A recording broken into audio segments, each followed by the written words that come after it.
Welcome back to History 1301. Today we're going to continue our lecture on the American Revolution.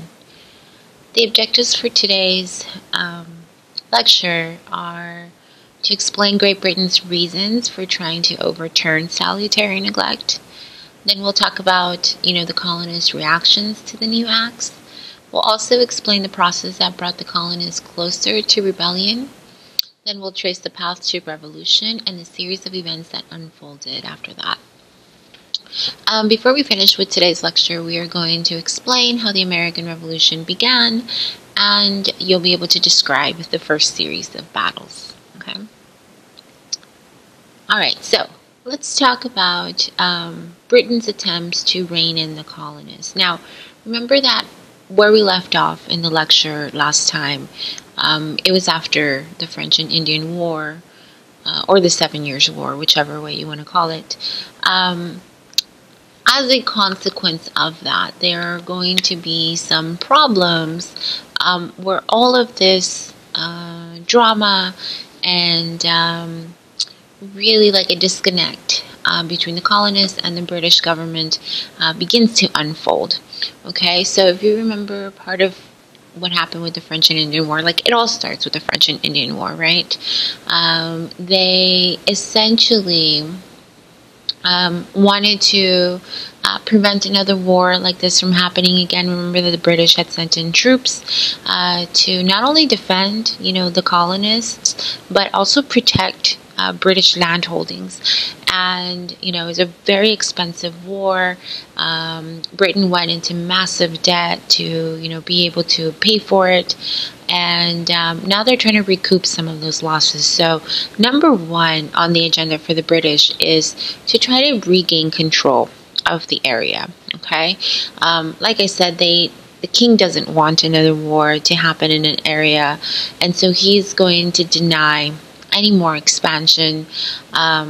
And the colonists don't like this. They don't like this at all because remember, the whole reason for the French and Indian War was over land because of the colonists' expansion moving west.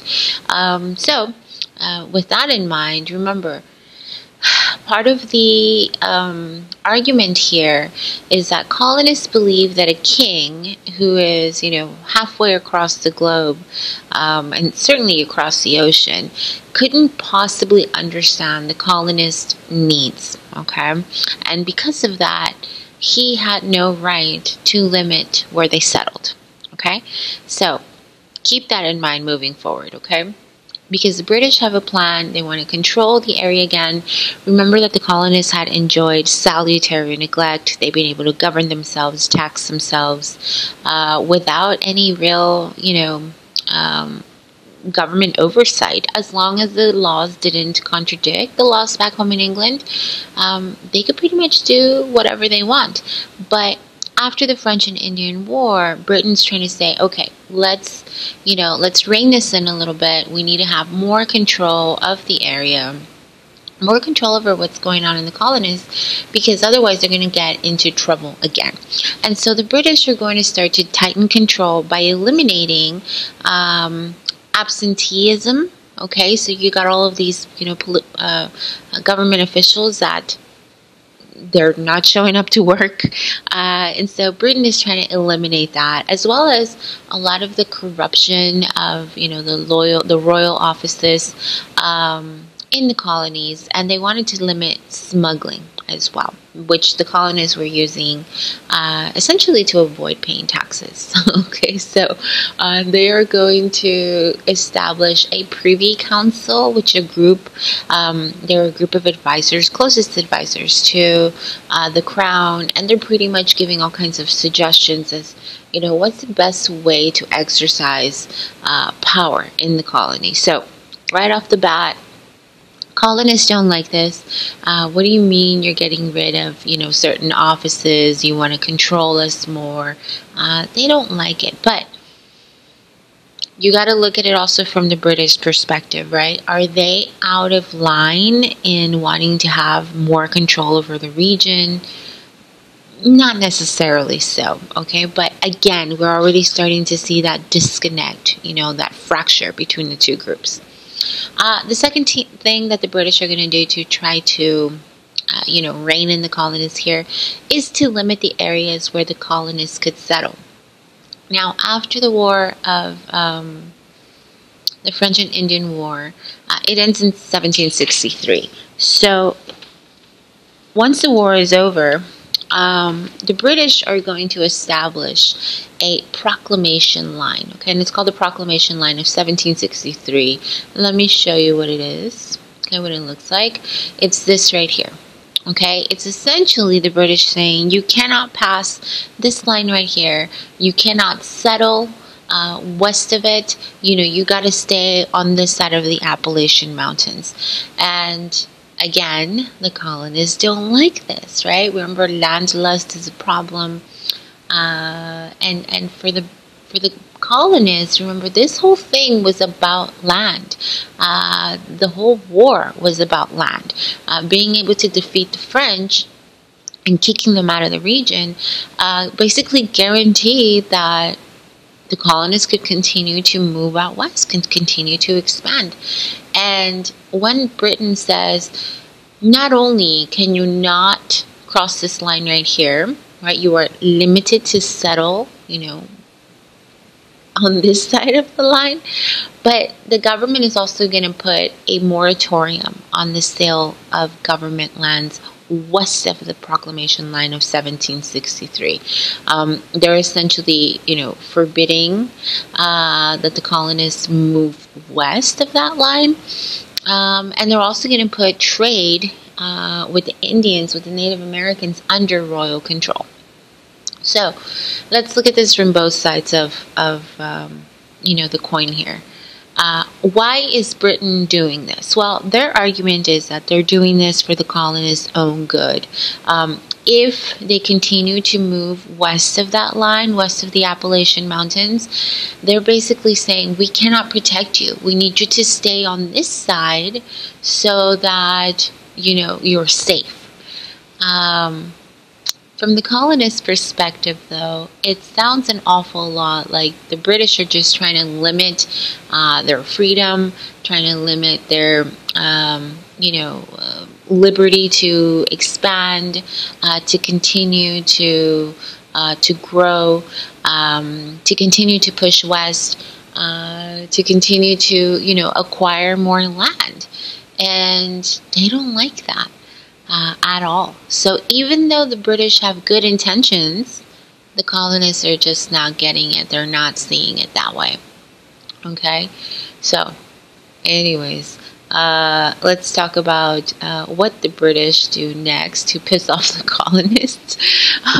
And this one, of course, goes on to, what we know, no taxation without representation, right? The people are already furious enough as it is. But when Britain, attempts to tax the colonists to pay for the war that the colonists benefited from, the colonists are not having it, okay? So again, why is Britain pushing these taxes? Because they went into debt.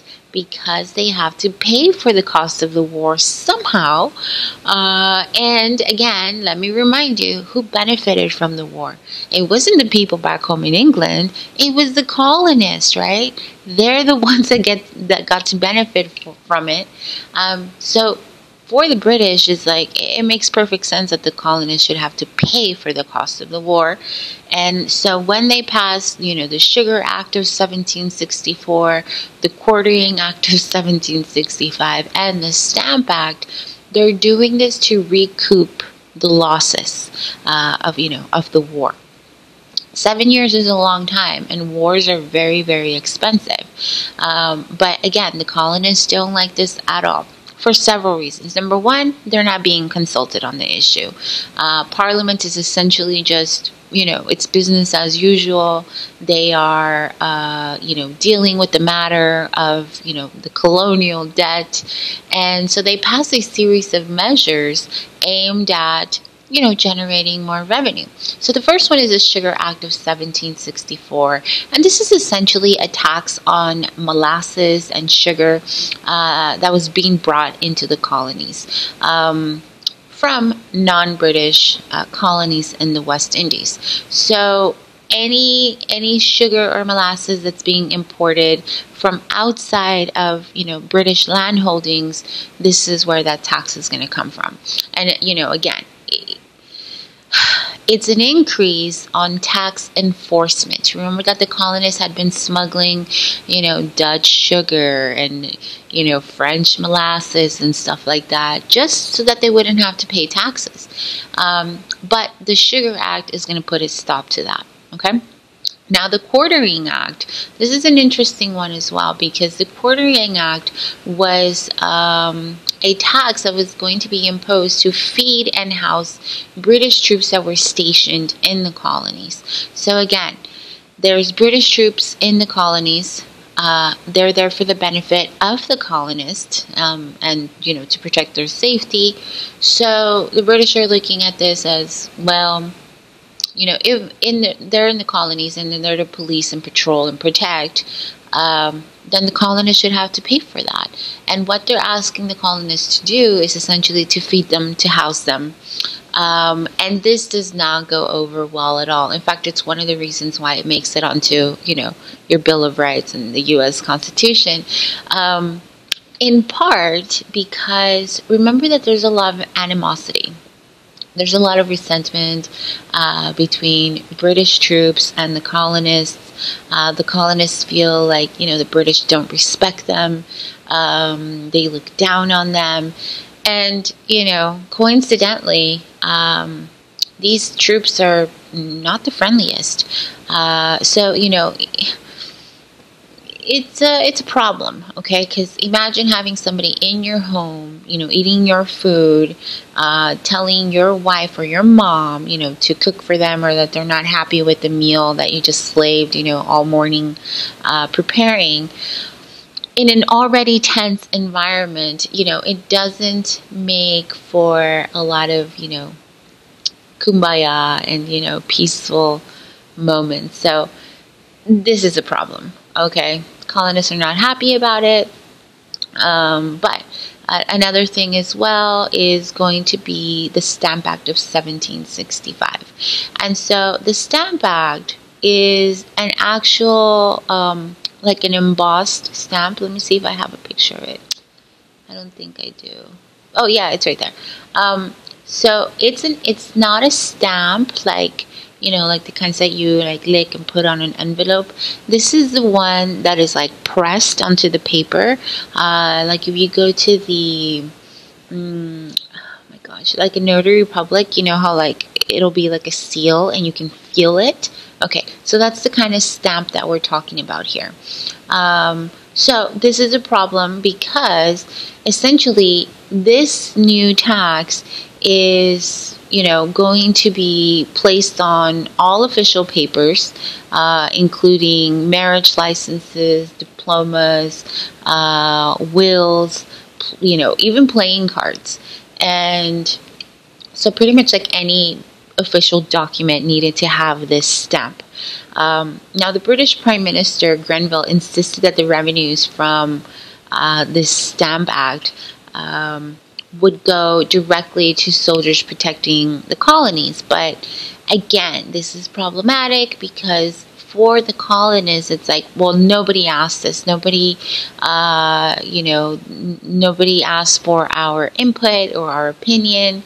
And then the thing too is that this stamp is not easy to forge because it is like a pressed, like an embossed stamp.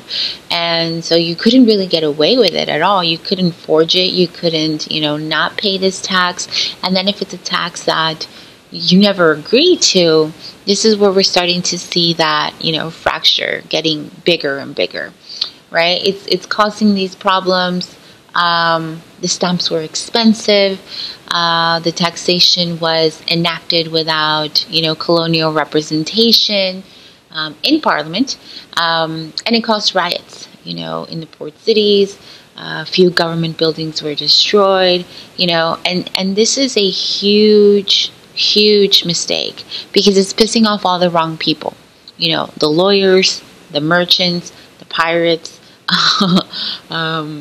sailors and pirates, the newspaper people.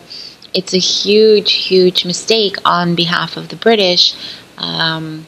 And they're going to pay dearly for that because they're going to start to get organized. There's going to be a huge uproar, very, very strong opposition. Okay, so again, like I said, the Stamp Act is going to cause a much stronger response from the colonists because these are educated people, these are the lawyers, these are the newspapers, which are going to newspaper people, which are going to use their newspapers to get support and essentially like talk trash about the British.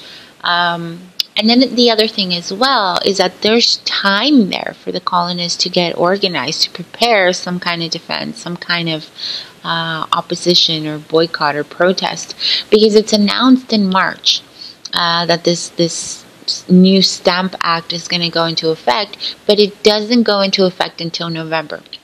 So this gives them 6 months to start planning something, okay? And again, like I said, they are pissed because it's totally undermining their ability to govern themselves, right? Their colonial self-rule. Remember, they've been used to doing things on their own without government intervention, and it looks to them like that situation is changing, and they want that to stop before things get any worse. Okay, so let's talk about the importance of the Stamp Act Congress. The Stamp Act Congress is essentially a gathering of 9 out of the 13 colonies which are going to be in attendance.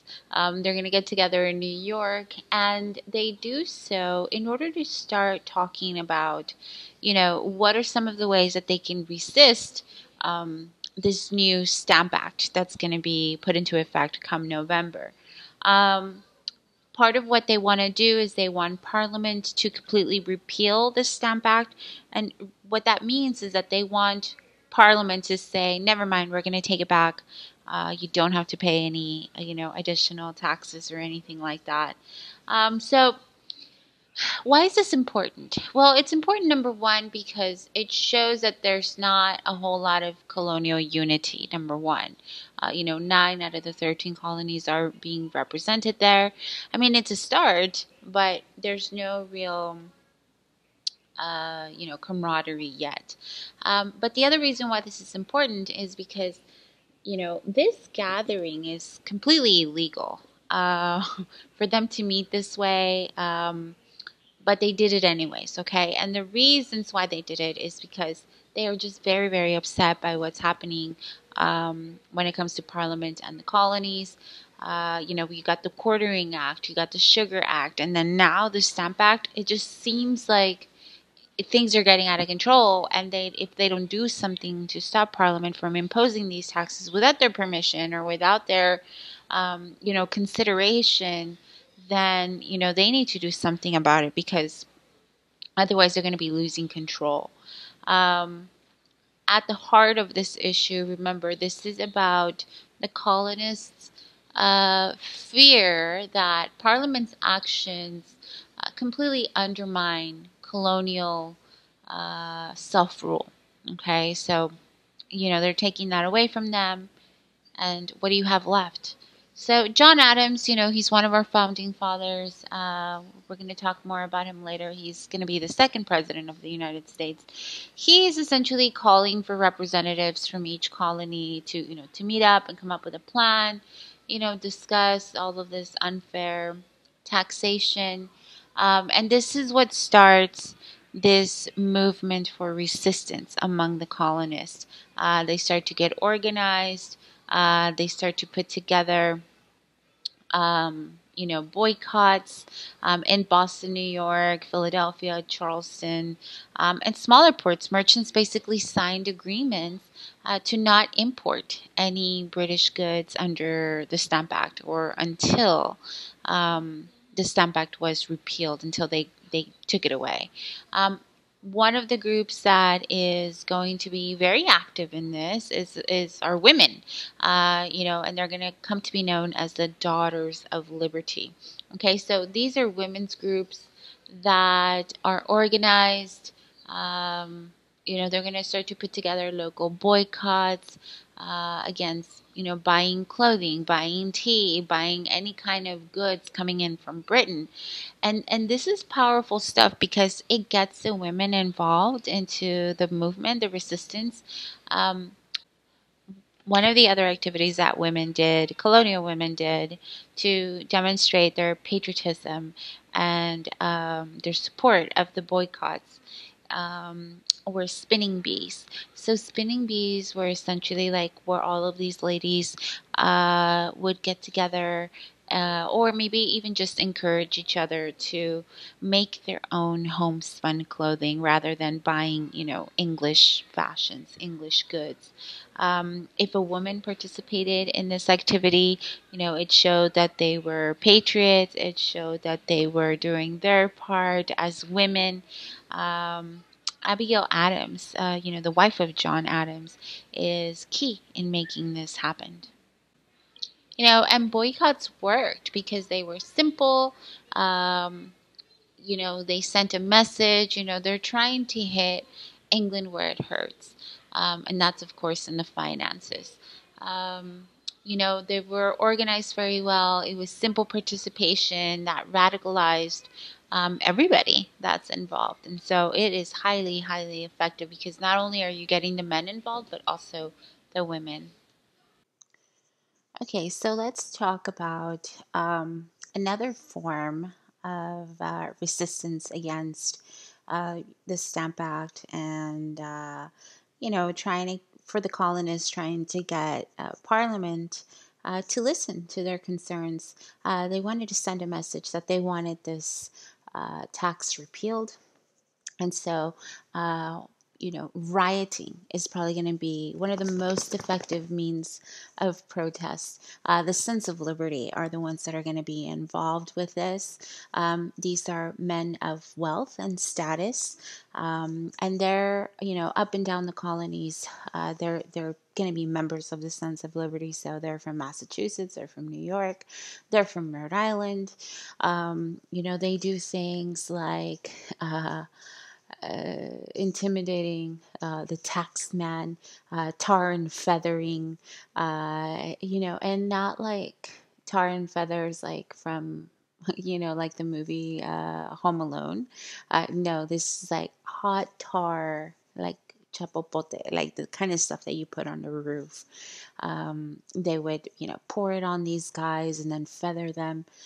If you saw the video, Liberty Part 1, then it talks about, what happened to that taxman, that poor guy, poor tax collector, where his skin is like falling off in slabs, right? It's like, pieces falling off completely.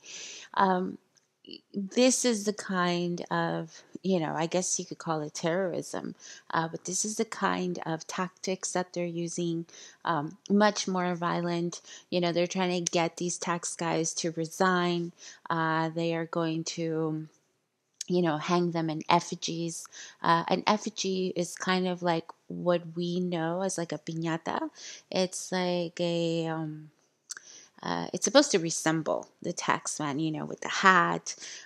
It'll say somewhere on their, in their clothing, taxman or whatever. They would hang them up from, Liberty Tree. They're trying to send a message that if you try to come and collect this tax, this is exactly what's going to happen to you. So, very, very effective means of getting parliaments to listen to them, to pay attention. They want them to know that they want no part in this. They didn't agree with it, and they want them to repeal it. And so, again, to kind of clarify some of the ideological, the ideas behind this, because it's much more than just no taxation without representation. It's more than that. We're going to talk about what that is. So the colonists are going to get together and they're going to write these letters called resolves, where basically they are articulating, their ideas of liberty. And that's where they come up with this catchphrase, right? No taxation without representation. And so the people responsible for coming up with that are known as the radical Whigs. They call themselves the radical Whigs because there was actually a Whig party back in England that was an opposition party to the king.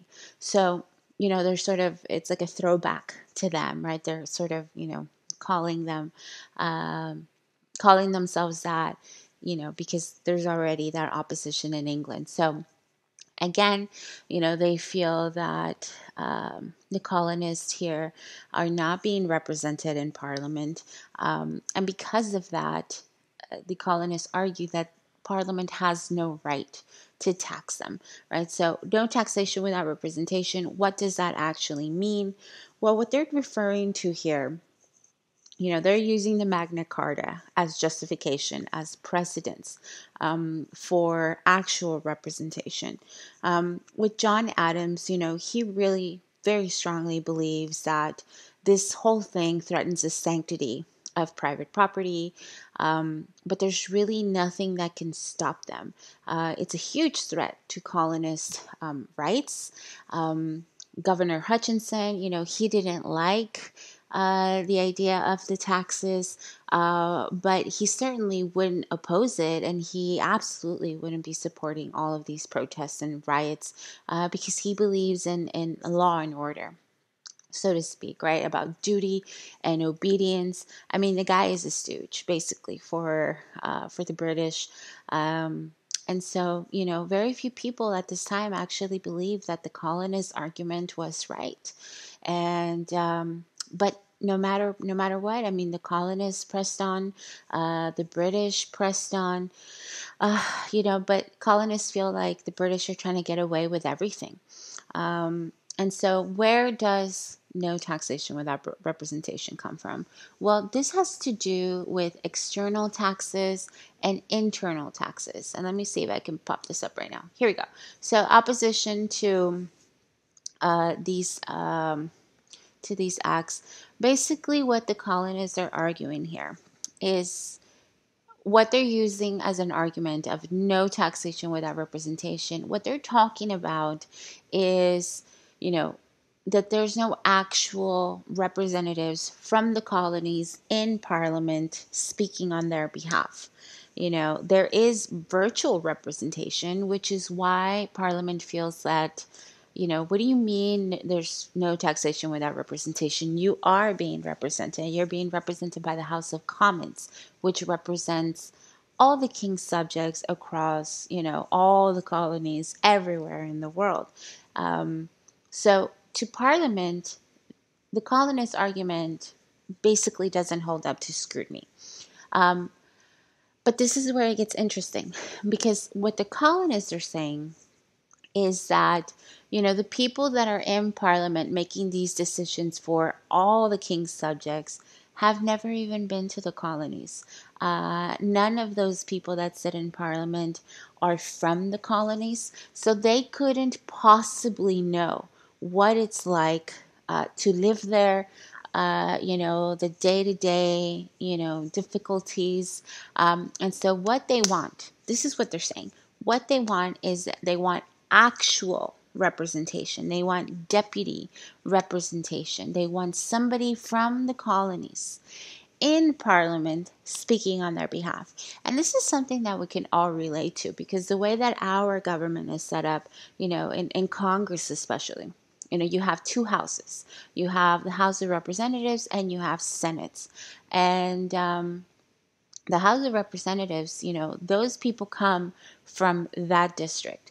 How comfortable would you be if, your state representative was from Washington, D.C., had never been to Laredo,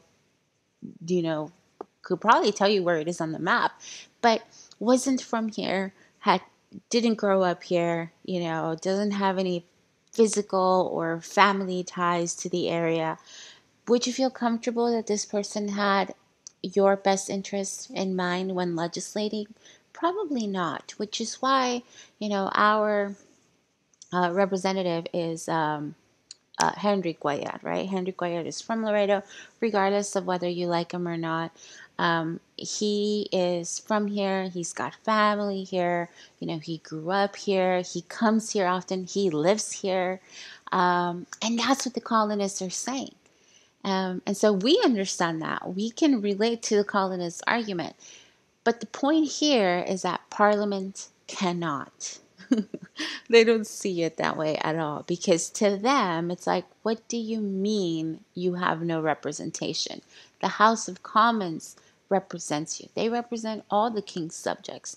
And so this is one example where there is a huge disconnect between what the colonists are saying and what Parliament is arguing, and neither side is really willing to, see eye to eye or have any kind of compromise, I guess is what I'm trying to say. Okay. All right. So after, all of these riots and protests and boycotts, eventually the colonists win on this one because Parliament is going to pass the Declaratory Act. They are going to repeal the Stamp Act, which is exactly what the colonists wanted. But they're not going to do it just, repeal it and move on. The Declaratory Act of 1766 basically says, look, we're going to repeal this Stamp Act, but we don't want to look weak. So we're declaring that Parliament can pass any kind of legislation in all cases whatsoever, right? They want to make it clear that the British government had a right to tax them as they saw fit. And so, yes, they might be repealing the Stamp Act, but they're also sort of hitting them back that, we are going to repeal this one, but we may pass another, act or legislative move whenever we feel like it, because we are in our right to do so. And so, did it change anything? No, not really. But for now, the colonists are happy.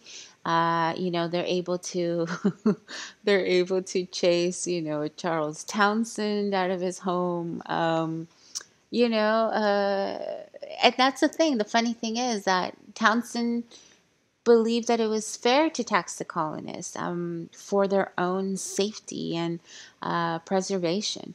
And so Townshend here is going to move forward with the Restraining Act, which basically Townshend is going to suspend the New York Assembly for not complying with the Quartering Act. So here we go again, more of these, it's a struggle, right? The British and its representatives in the colonies are trying everything that they can to preserve control over the region before this gets, even worse. And so even though the colonists managed to get Parliament to repeal the Stamp Act, things are not going to get any better, okay? So let's talk about the Townshend duties, right? The Townshend Acts of 1767, which is going to be a duty on glass, lead for paint, tea, paper. Basically, what's happening here is Townshend, they're getting pretty fed up with the colonists. There's all kinds of indirect taxes, which are called duties, on imported goods such as tea, lead for paint, glass, paint, lead for paint, paper. And again, we're back to the same thing. They're trying to pass legislation. The colonists don't agree with it. And so what do the colonists do? Believing that this is infringing on their right to self-govern, their right to pass their own taxes, what are they going to do? Well, they're going to protest, they're going to boycott, they're going to demonstrate, because that's what they've learned, right? If at all there's any tax that or a legislative move that Parliament is passing here. The colonists weren't happy with it. They demonstrated, they protested, they boycotted, and they got what they wanted. And so when the Townshend Acts of 1767 are passed, what is the opposition going to do? What are the colonists going to do? Well, the women are going to stop wearing, British silks and satins. They're not going to serve British tea or wine. They made their own fashions. The men, are getting involved with protests and riots. There's a lot of tension in the area between the colonists and the people that are assigned with keeping order, making sure that the colonists are following the law, and things are just going to escalate from there. Okay, so which brings us to the Boston Massacre in March 5th, 1770. Okay, so like I said, eventually the Townshend duties get repealed. But this all happens the same day as the Boston Massacre, right? Let's talk about the Boston Massacre for a second. Here is an engraving that was done by Paul Revere, right, depicting the Boston Massacre. And so if we were to analyze this, right, what do you see here? Well, I see a group of soldiers on one side, British soldiers, which are at, in formation. They've got their guns pointed at these unarmed, essentially, harmless, innocent civilians. And you even see the guy right there, like, giving the order, like, fire. Um, is that how it happened? No, not really. And even the word massacre, right? The Boston Massacre. You think that a whole lot of people got killed, but in reality, it was five people got killed. So not really a massacre, but the scene itself, the event, is going to thrust, um, you know, uh, more opposition. It's going to push the British in an even, more negative light.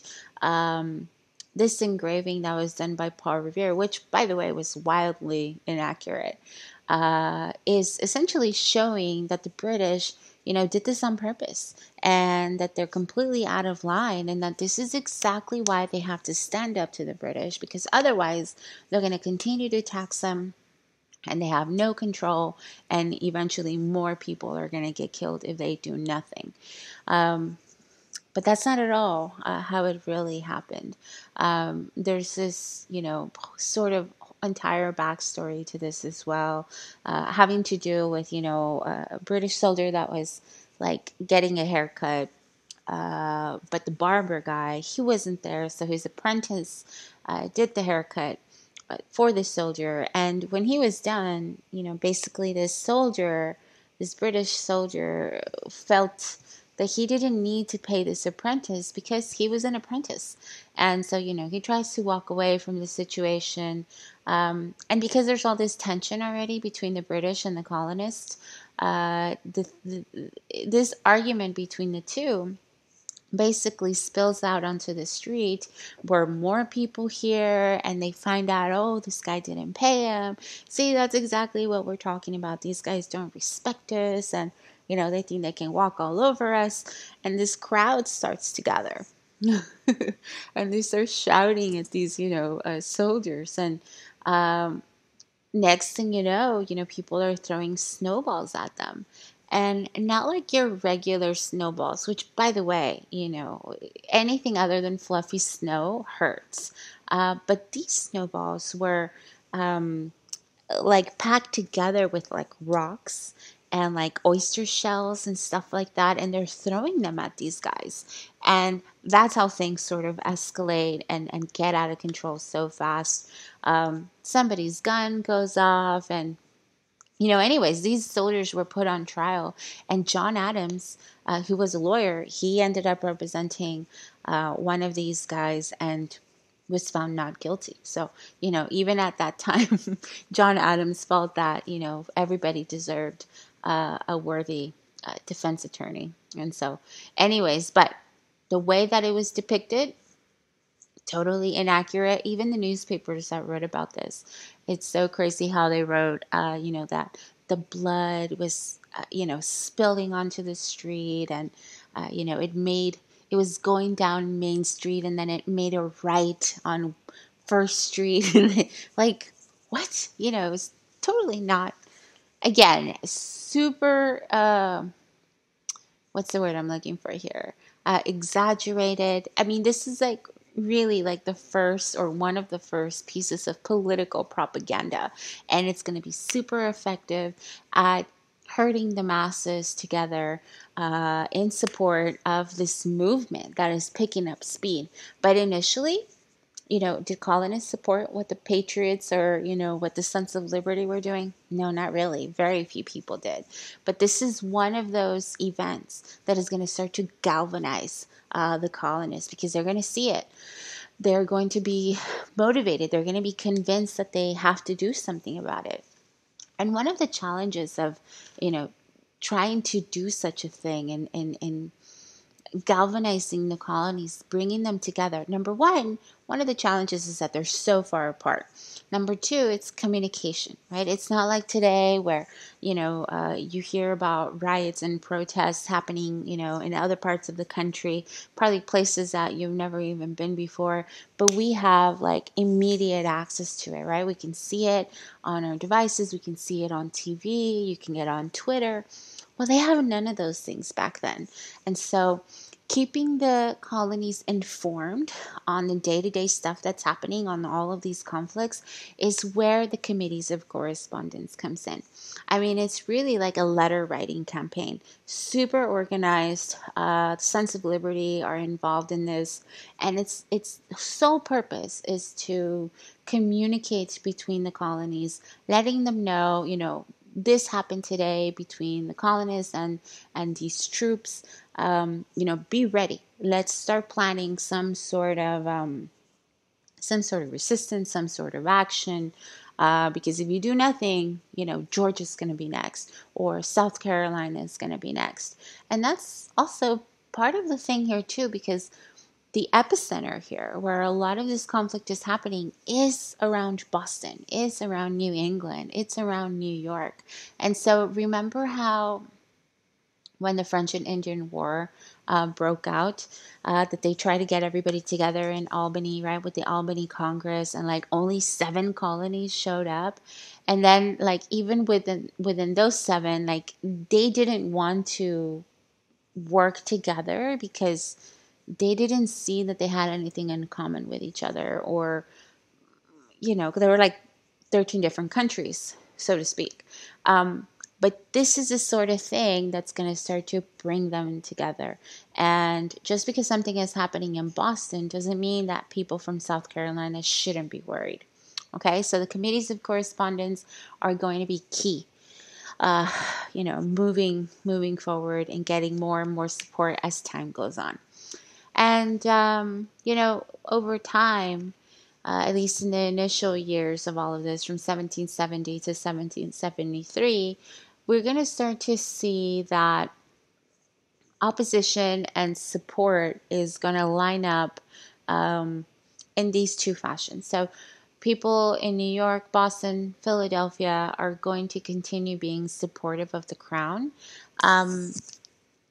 Because especially like the big businesses and stuff like that, they have actual ties to the crown, to England. They don't want to see their livelihoods be threatened by this conflict that seems to be kind of like a sideshow for them. Interestingly enough, New York will continue to be a loyalist all the way through the end, in part because the British are going to have control of New York until the end of the war.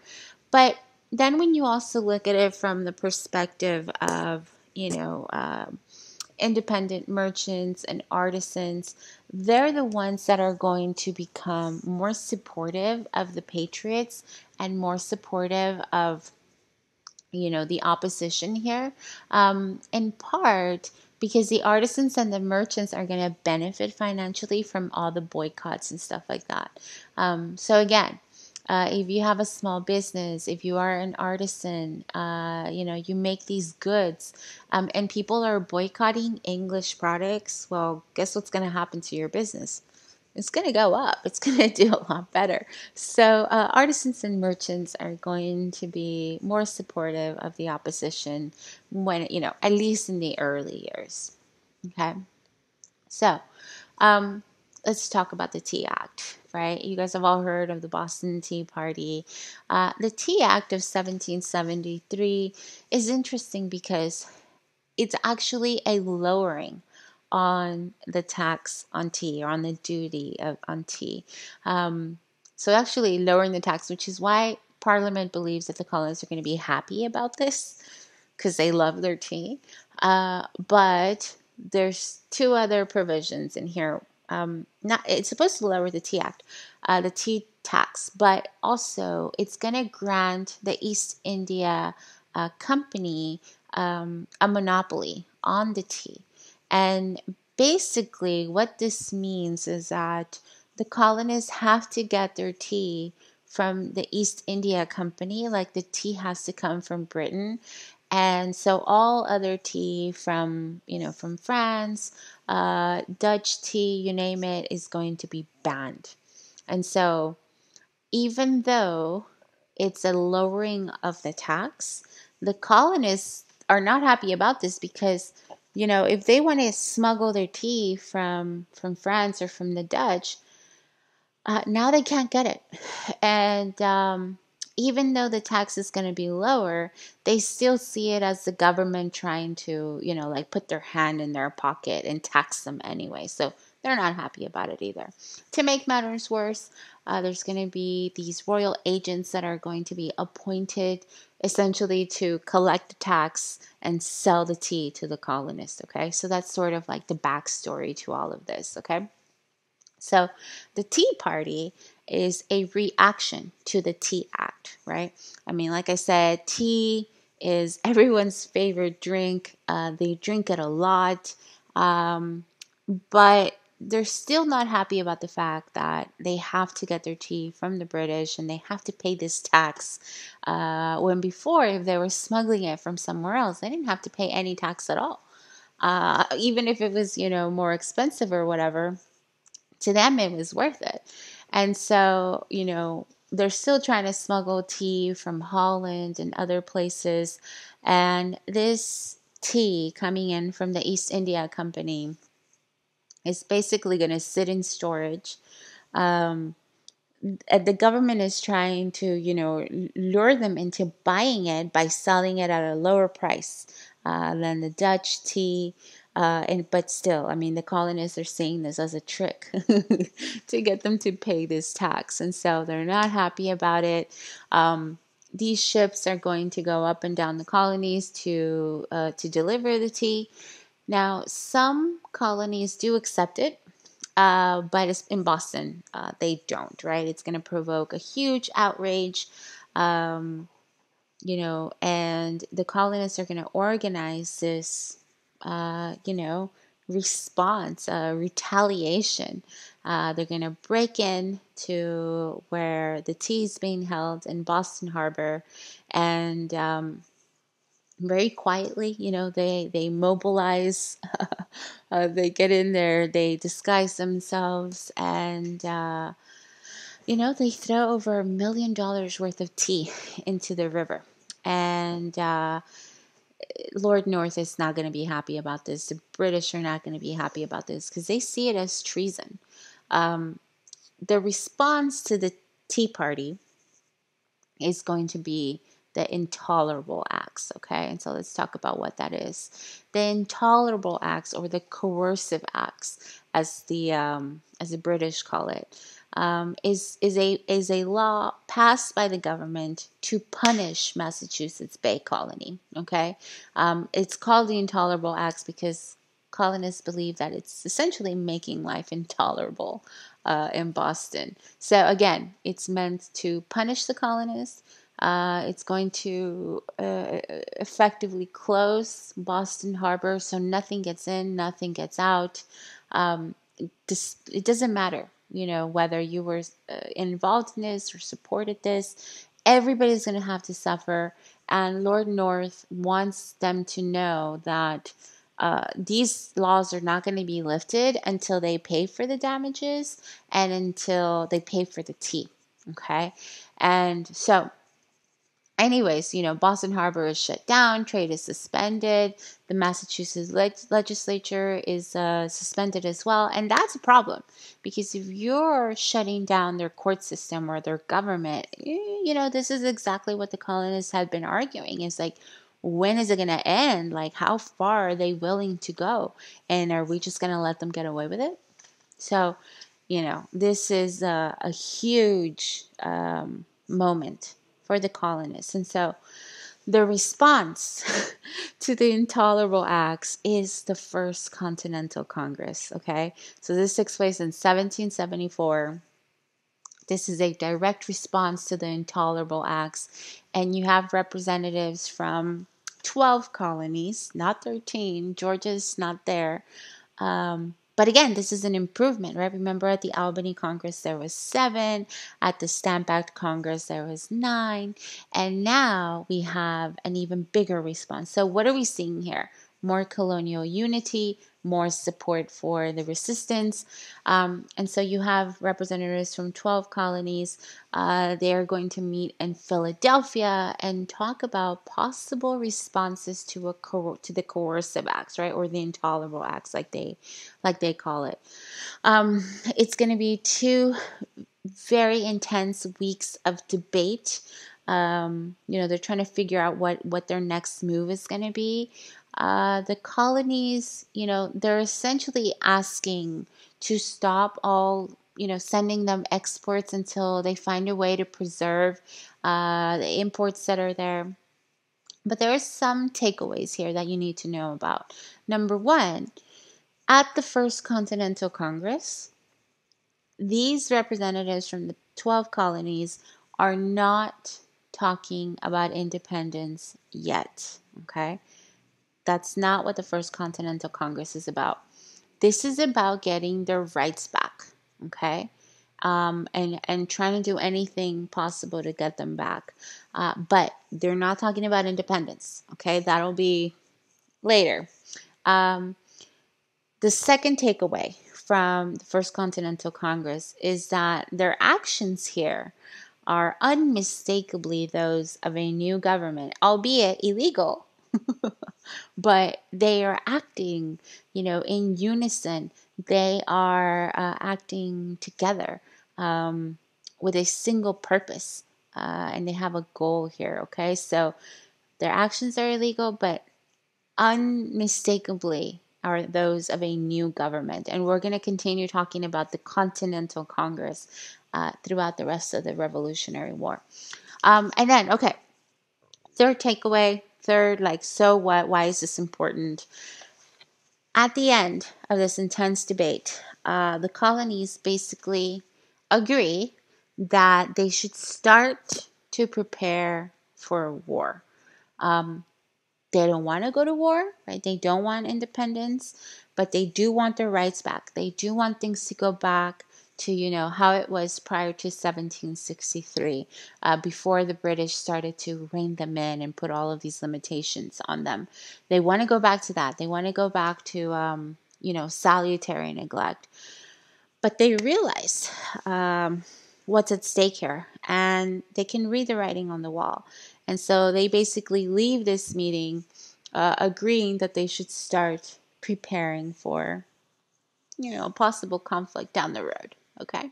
So again, First Continental Congress, they're not talking about independence, but they are absolutely ready to start preparing for war should they need to. Okay? And this is in response to the Intolerable Acts, which is a response to the Boston Tea Party, which is a response to the Tea Act. Okay, so 1, 2, 3, 4. Make sure you got those events in sequential order. Okay, so this actually brings us to the end of our chapter. and the end of our lecture for today. Please come back and join me for the next part of the American Revolution, where we are going to be discussing the long-term and immediate causes of the war, and then we'll talk about the various phases of the American Revolution. So, we're not at war yet, but we're getting really, really close. And in our next lecture, we'll talk about, the first phase of the war, the second, and the third, and then we'll talk about the consequences of it, and we're going to be done with it, okay? So make sure that you are keeping up with your reading, keeping up with your assignments, and if you have any questions, feel free to drop me a line, send me a message on Canvas, or you can always reach me to my office phone number, which is located in the syllabus, okay? For now, that's going to be it for me. I hope you guys have a great day. I hope you learned something. I hope you enjoyed this lecture, and I'll see you next time. Bye.